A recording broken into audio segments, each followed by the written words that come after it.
Hi, and welcome back to the Little Scoop podcast. On this week's episode, we have Larissa, aka the Cookie Mama, although we find out that nobody really knows her as anything other than the Cookie Mama.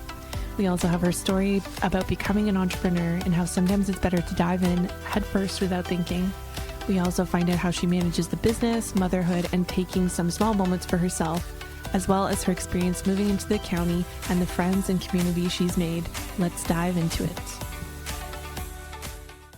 Hi, everybody. Welcome back to Little Scoop Podcast. We are here today with Larissa from Cookie Mama. We are so excited to learn more about your business and hear why you love what you do. Hi, everyone. Thank you for having me. I'm so excited. We're very excited to have you. Do you want to give a little intro? Sure. So, the Cookie Mama is literally become my second identity. I will literally walk down the street and people will just be like, hey, Cookie Mama. Nobody knows me by my name, which is actually Larissa. Yes. I didn't actually know your name was Larissa for the longest time. So I just, Cookie Mama. Cookie Mama. Don't you know? I just find it so funny that it's just become like who I am in the community now, which is hilarious. But yes, this business just grew out of COVID and it kind of spiraled into what it is today. And honestly, it's been quite the journey. Cool. Awesome. I feel so blessed to have met you because when we took over Slickers, was informed that we were also not just making all of the ice cream from scratch, but also the cookies for our ice cream sandwiches. And I was no, this is not something that is my forte. So I need to call some people up. I literally only called you. And you said yes immediately, and I'm so thankful. But that was how we met. She's the one, local cookies for our ice cream sandwiches, and I'm so glad we did. It's been incredible. Yeah, honestly, I am so grateful to you for your support because it's just been having you as my wholesale supplier has been really great. Awesome. Steady, and you're also wonderful to work with. Thanks. And we're a little inconsistent some days with our orders, but I do find that I'm at this point now, feel people out first, or I continue to work with them, and if I just find that they're not the same kind of vibe as me, I just don't know if it's my thing.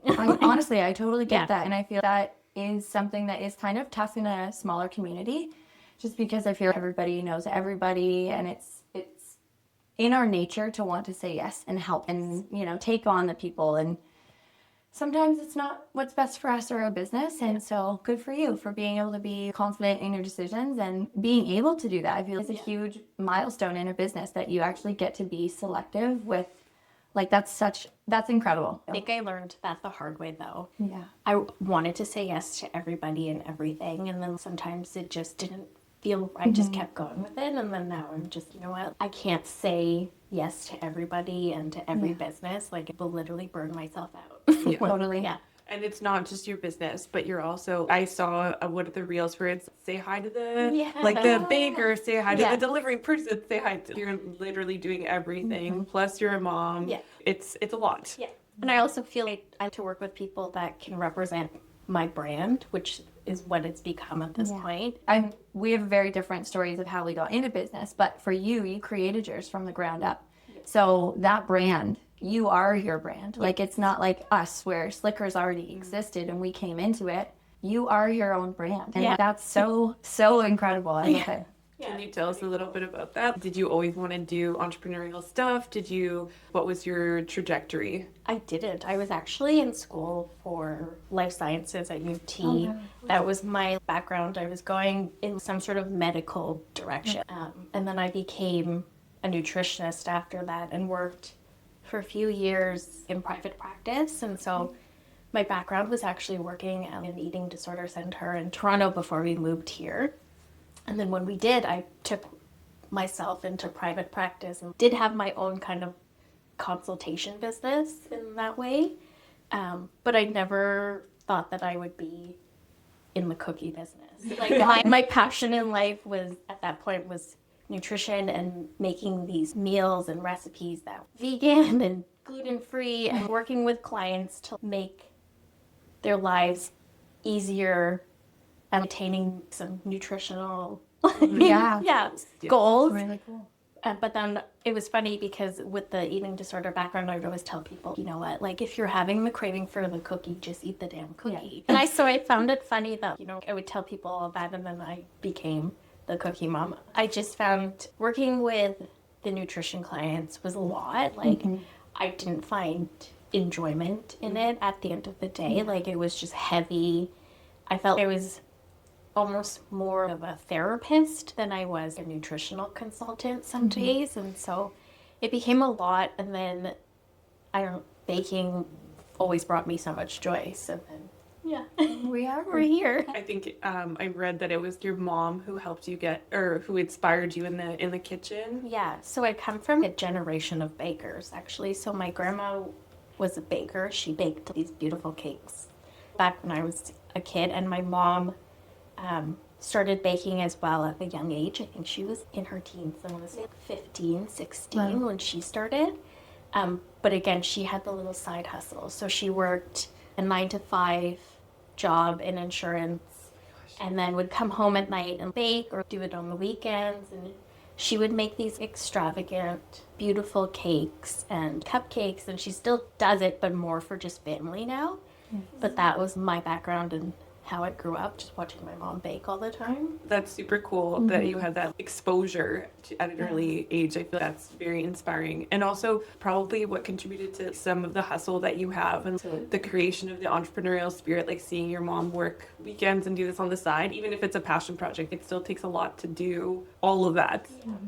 Yeah, she would talk about how her dream was to have her own bakery and things like that. And so, yeah, she definitely inspired this business. I love learning all these new things about behind the scenes of Cookie Mama. What made it what it is? What's a day in the life look like for you?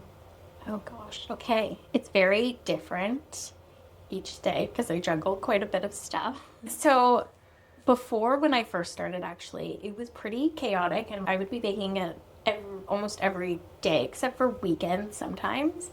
But there was no schedule. And now typically my days will be earlier in the week.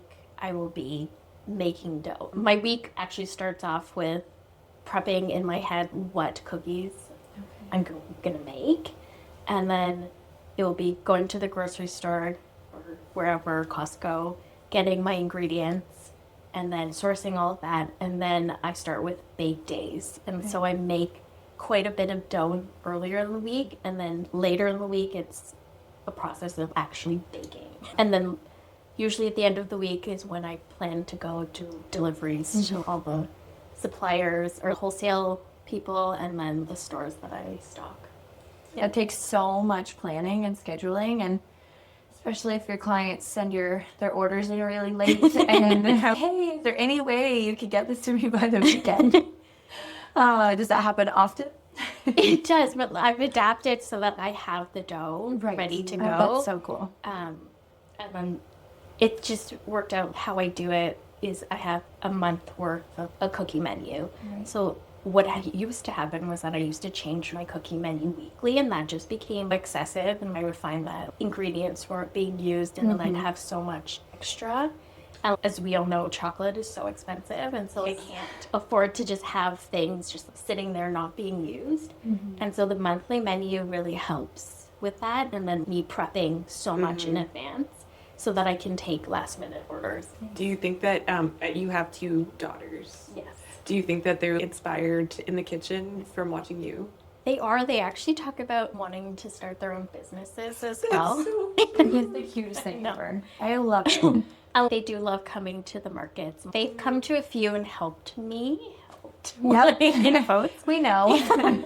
But yes, they are inspired. I can tell that they want to start something on their own. And they said they want to sell lemonade this summer, so I feel that's just the stepping stone to them becoming little entrepreneurs as well.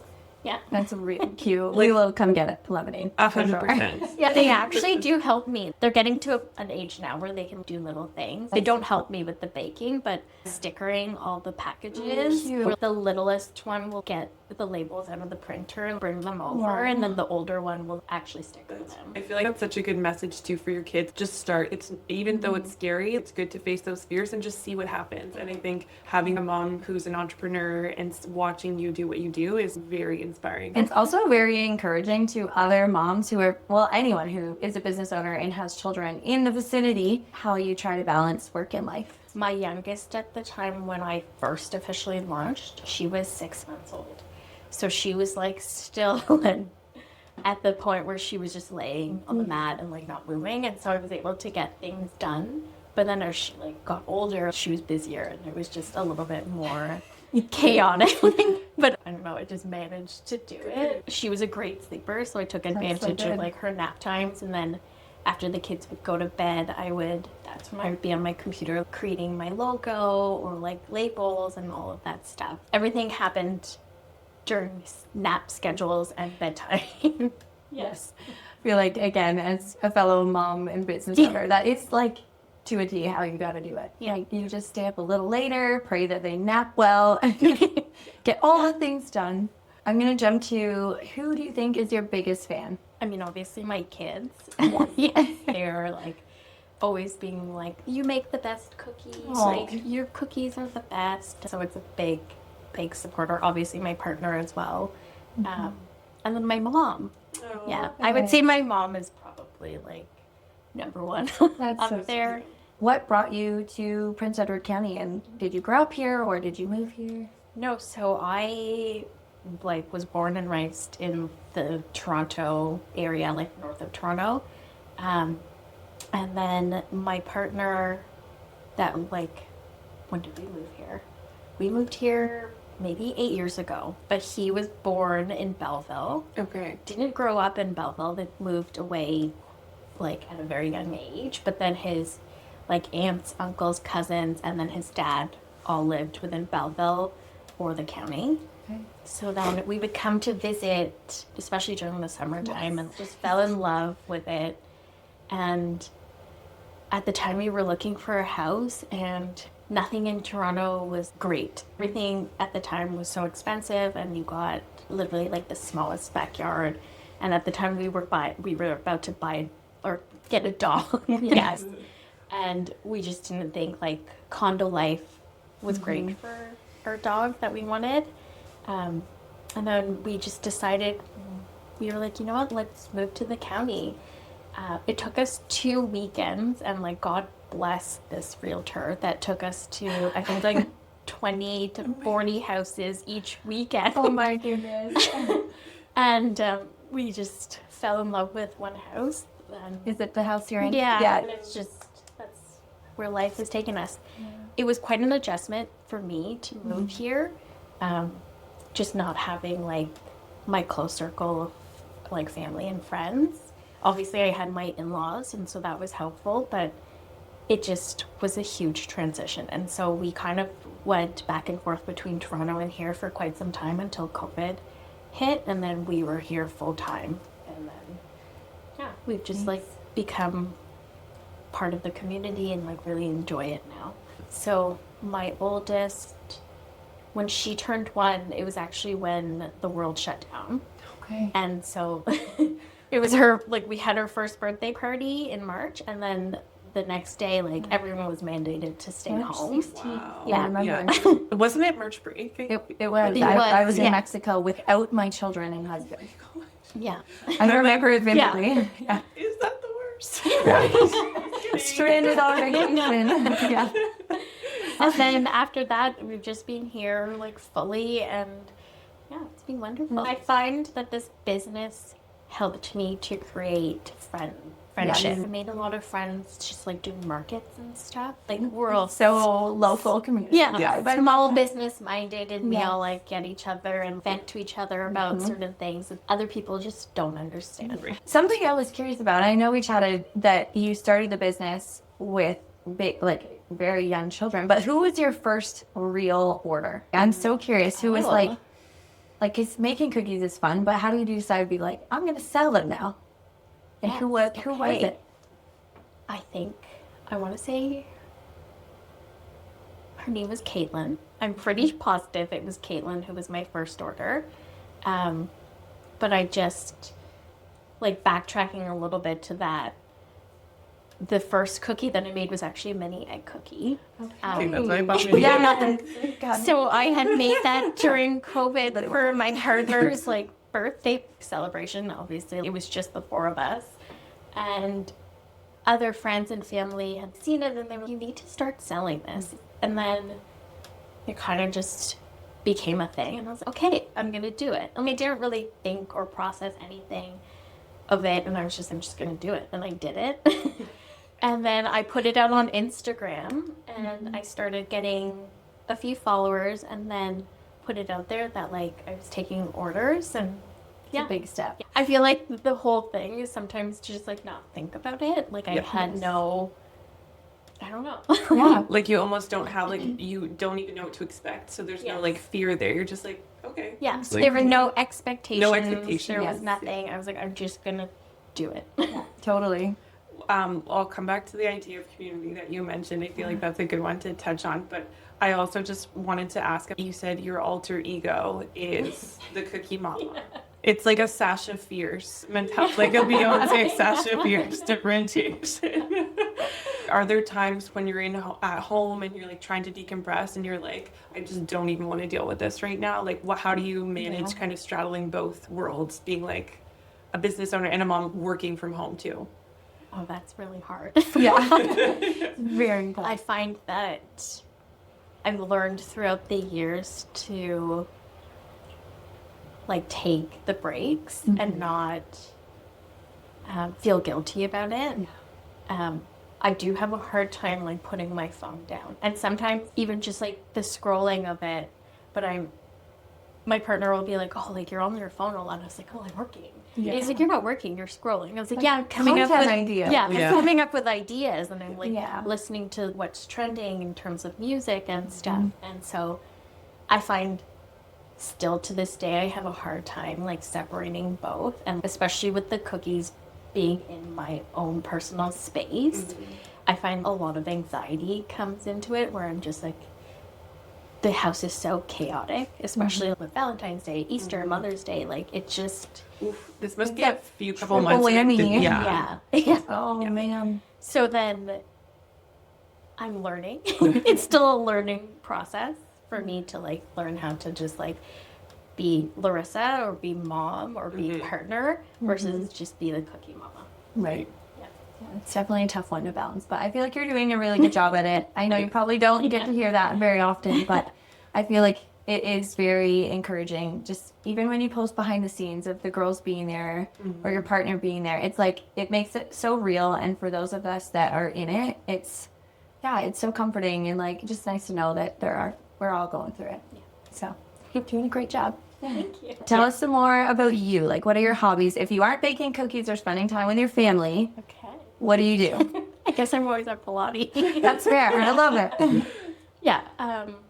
I do enjoy, like, still, like, the nutrition stuff. And so I love to cook. I love to bake other things other than cookies. I mean, I will say that, like, I rarely do it these days because I'm just, like baking burnout. But I enjoyed that. I enjoy going to Pilates. I enjoy, like, working out, traveling, which we don't get to do as often as, like, we'd like to, but we do really enjoy, like, going out and, like, just, like, sometimes going on, like, little trips here and there to the cottage back when we had one, or my partner's family had one. What else? Love it. You're doing great. You have hobbies. I love this. Awesome. So good, though. But it's so important to have those things, and Yeah, it keeps you sane. it does. Yes. I also love to shop. Nice. Yeah. I feel like Katie through like, I'm not much of a shopper. I love it. Like, to do a delivery to the mall. Oh, yeah. Beautiful. I like, we're not supposed to park in the winners, but I do anyways. Because I'm like, okay, well, I need to go in there anyway. Yeah. And I just can't resist. Like, I just, like, find it very therapeutic sometimes to just, like, even, like, online shopping. Yes. Yes. I won't buy anything. But I like wanted to buy the girls. Like I'm obsessed with butter, and like Yes. that has become my like brand too. Old Navy had these like butter shirts, like toast with butter on them. They were like $8 or $10, but to get free shipping, it was $50. Well, to get the free shipping, I have to like buy a few more things. but that just makes sense. No, that's not growing. It's just facts. But butter's so good. It's There's so nothing else like it. I'm a butter hoarder. Anytime it's on sale, you'll see me like buying it in like cases. Yes. Which makes sense because Yes. of how much baking you do. Yes. I was also going to go back to the idea of community. Since you didn't grow up here, but you got to know a lot of people and you had like a good group of friends, like how have you felt this community has uplifted you? What was your experience like when you started it up, the business up? And what has been like a really beautiful thing, I think, from the community that you've witnessed for yourself? I'll start with the beautiful thing. I feel like it's the friendships. There's just so much support and like encouragement from a lot of the community that I've like gotten to know and love in this area. And so like going to a market, it's always I have very good visual memory, so I can remember people's faces all the time. And so seeing the same people come out to see me or tell me that they've only come to this market just to see me is like such a beautiful thing. I guess because you didn't grow up here. I know your husband was from around the area, but like what was your feeling, I guess, coming into this community a little bit like cold, you know? Yeah. It was definitely scary, especially being a person of color. I found like coming to a small town because of that was like, oh, very like hesitant and just, I wasn't sure. Like I was always so used to growing up where I grew up, like seeing so many different cultures and all of that. It was both a bit of a cultural shock for me. Right. Yes. And I do feel like 8 years ago, the vibe here was very, very different. Even just food wise, I find before when we first moved here, there was like nothing. There was a few things. Obviously, the Drake Devonshire was there, but the food scene, like starting from COVID till now, has really exploded, and so it's been nice in that way. But yes, culturally speaking, when I first moved here, it was just like very different for me. But we're so glad you're here. Yes. Just the best addition to the county, for sure. Can we do like a quick rapid fire? Coffee, tea. Tea. I actually can't drink coffee. Like I can have decaf, obviously, but if I have too much caffeine, I'm bouncing off the wall. I have to stick to herbal tea. What about sweet or salty? Salty. Salty. What? Yes. The only time I actually really loved chocolate was when I was pregnant with my kids. And so like my mom and obviously my partner were like, what is happening? I don't know if you use voice notes, but are you like a voice notes person or a texter? A texter. Texter. Yeah. Nice. You and Katie get along. Yeah. Yeah, I am normally a texter. I respond to your voice notes with a text. I got one. I mean, it's hard to answer this living where we live, but winter or summer? Oh, summer. Yeah. Has to be. Early bird or night owl? Early bird. Always, my whole life. Okay. Yeah. Okay, we can be. Right? I'm like, this would work. There's a lot of things. What is one local business that you could hype? Maybe I won't restrict it to one, but like, what are your top 3 shout outs? Hype up other local businesses. Obviously, Snickers. Oh, okay, you guys talk about Yeah, I mean, that's biased. That's biased. This was not paid advertising, okay?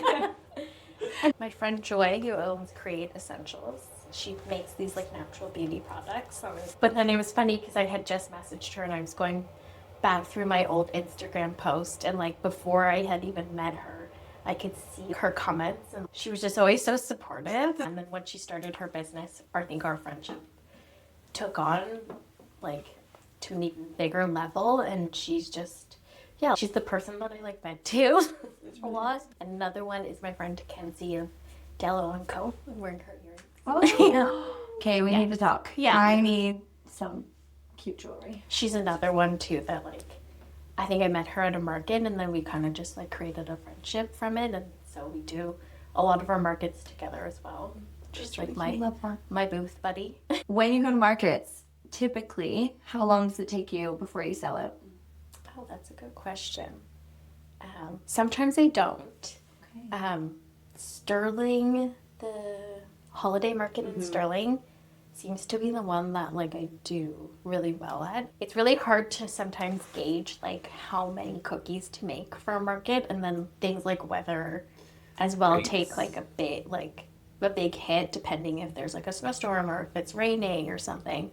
So like I try and gauge like what to make ahead of time and like know which markets to like make more for, like developing all these like new things. Like this Valentine's Day did a cookie bouquet. So cute.